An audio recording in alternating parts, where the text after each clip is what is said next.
All right, everybody, welcome back to another deep dive. Ready to dive in? Let's go. Today we're looking at right-wing news. Go. They're a website that's known for having some very strong opinions, and Yes. this one is about espionage, Muslim Brotherhood, Wow. maybe even condom jokes. Interesting combination. You can't make this stuff up. It sounds like they're trying to get attention. Yeah, they really do dive headfirst into these accusations about espionage during the Obama administration. Okay. Specifically, 3 Muslim brothers Right. who were working for Congress at the time. I see.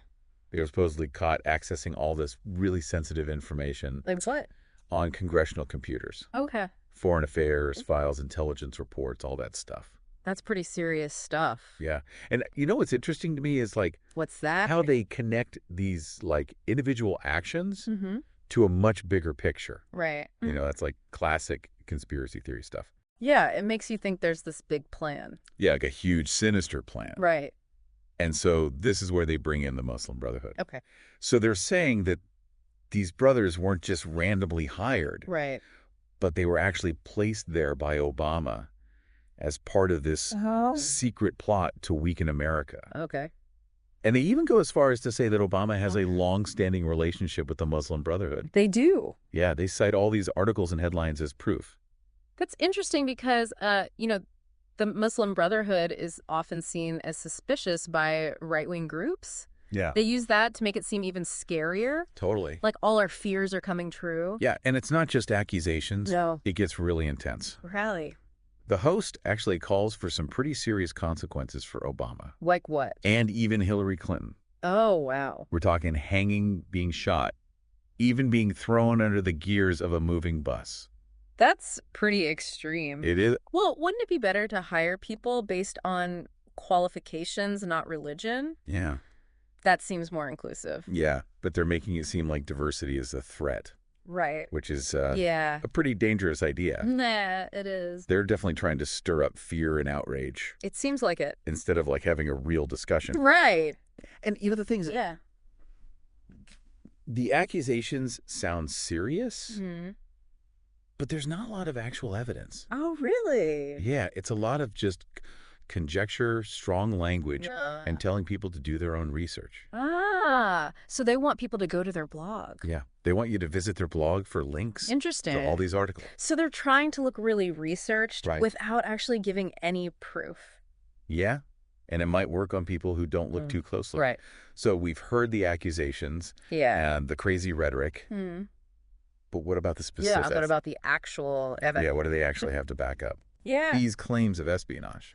Well, they talk about how much the brothers were making. Okay. They were making between $160,000 and $165,000 each. Wait, are they saying that earning a good salary Right. is evidence of espionage? I guess so.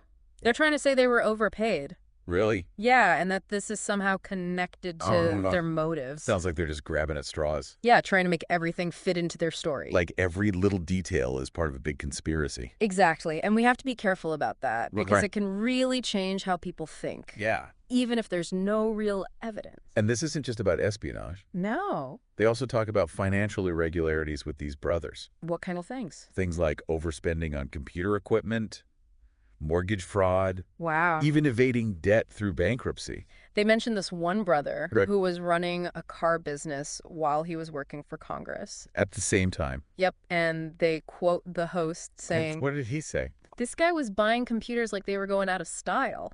Oh, wow. So they're trying to say he was doing all this shady stuff with money. So they're saying these brothers were not only spies, Right. but they were also corrupt. Exactly. And of course, they tie it all back to Obama, Of course. saying he ignored it all because he likes Muslims. So do they have any proof that Obama knew about this? That's the big question. Yeah. And the answer is no.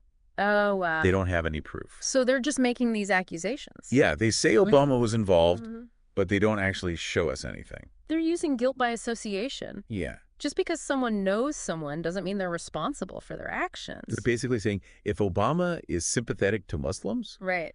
then he must be involved in any bad thing a Muslim does. It's a dangerous way to think. It is. You can't blame a whole group for what Okay. a few people do. So we have these espionage accusations, the financial stuff, Yeah. and this whole big conspiracy about Obama and the Muslim Brotherhood. What does this all mean for us listening? Yeah, what should we be thinking about after hearing all this? I think the big takeaway is Yeah. how they build this conspiracy story. Okay. They take all these little details Right. and connect them to make a big, scary story. Even when there's no real evidence. Exactly. We can't just believe everything we hear, Right. especially when it comes from sources like this. Yeah, we need to think for ourselves, You do. ask questions, Yes. and look for real evidence. Absolutely. Yeah, it's like they're playing connect the dots, Mhm. but the dots are all over the place. Right. And they're just drawing lines Yeah. wherever they want to fit their story. And those kinds of stories can be really convincing, Yeah. especially these days. Right, when everything feels so crazy. Yeah, it's like you just want a simple explanation Right. for all the chaos. Totally, and especially when it confirms what you already believe. Exactly. If you already don't trust Obama Yeah. and you're scared of the Muslim Brotherhood, Uh-huh. then this just feeds into that. It makes your fears seem real, Exactly. even if there's no proof. And don't forget the language they use. Oh, yeah, it's super intense. It's not just about the facts. Right. It's about making you feel something. It's like they're trying to make you angry. Yeah, they use words like treason, betrayal, enemy Wow. to make you feel like there's this urgent threat. It's like they're trying to get past your logic Right. and just appeal to your emotions. Yeah, and that can be really powerful, It can. especially when it plays on your biases. Right. So what do we do about it? How do we deal with all this misinformation? Yeah. How do we not get manipulated? Well, the first thing is to be skeptical. Okay. Don't believe everything you hear. Yeah. But how do we know who to trust? That's where critical thinking comes in. Okay. When you see some information, don't just accept it. Right. Ask some questions. Like, What? who made this? Eh. What are they trying to do? Mhm. Are they biased? Okay. What evidence do they have? Right. Are there other points of view? So it's like being a detective looking for clues to Yeah. figure out what's really going on. You got it. Okay, so look for emotional language, Mm-hmm. big generalizations, Yeah. and a lack of evidence. And if it seems too good to be true, Right. it probably is. So it's not just about finding information. No, It's about understanding where it comes from and exactly. what they're trying to do. It's about seeing the whole picture. And this podcast is a perfect example. Oh, yeah. They make all these claims, Mm-hmm. but the evidence is really weak. They don't have much to go on. No, they just use an insinuation and association. Right. They're implying that Obama's okay with all this. Just because he's supposedly pro-Muslim. Yeah.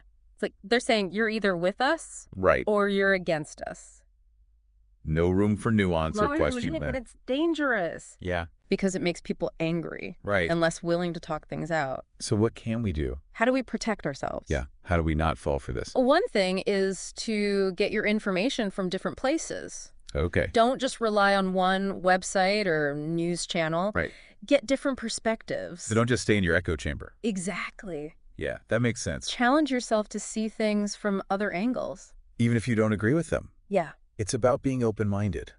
And it's okay to not have all the answers. Yeah. Sometimes you need to say, I need Right. more information Okay. before I can decide what I think. That's really important. It Because is. there's so much pressure to have an opinion on everything. Yeah. But it's okay to take your time Right. and do your research. So be skeptical, be thoughtful, be informed. Exactly. So as we're wrapping up this deep dive, yeah. what's the main thing you want our listeners to remember? I want them to remember that we all need to be critical thinkers. We can't just passively absorb information.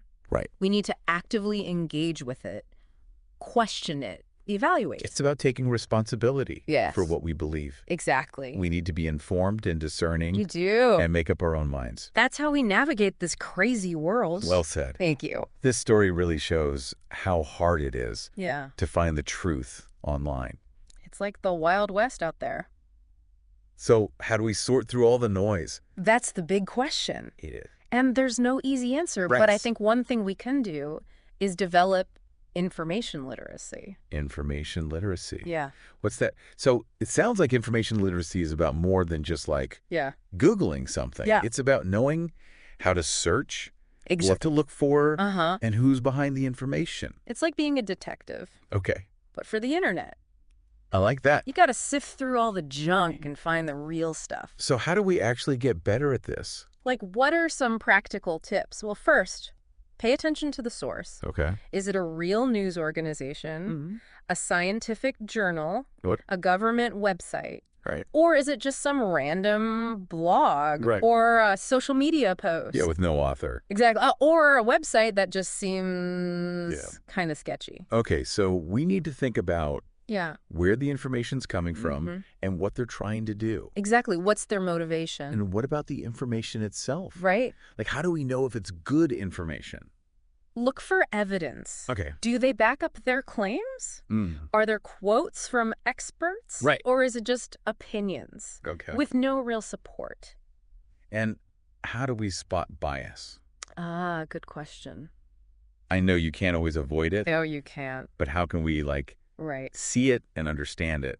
Look for strong emotions. Okay. Big generalizations. Yeah. And only one side of the story. Right. If they're trying to scare you. That's a bad sign. Like that right-wing news podcast. Exactly. They use a lot of strong language, Yeah. and they only show one side. And remember, everyone has biases. Right. Even good news sources. So we got to be aware of that. Yeah, and get information from lots of places. You get the full picture. Right, don't just stick to one perspective. So it's not just about finding information. No. It's about understanding it, Uh-huh. questioning it, Right. and making up our own minds. Exactly, got it. And it's okay to be unsure.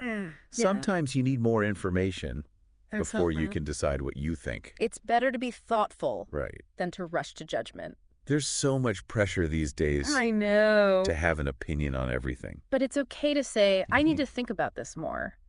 I like that. It shows you're being careful. So be skeptical, be thoughtful, be informed. Those are the keys. Well, listeners, I hope this deep dive has given you some new tools for your detective kit. It's all about practice. Right. The more you use these skills, the better you'll get. And next time you see a crazy story, take a minute to think. Yeah. Put on your detective hat. Yeah. And ask yourself, is this really what's going on? Keep those critical thinking skills sharp. You got it. And until next time, Yes. keep diving deep.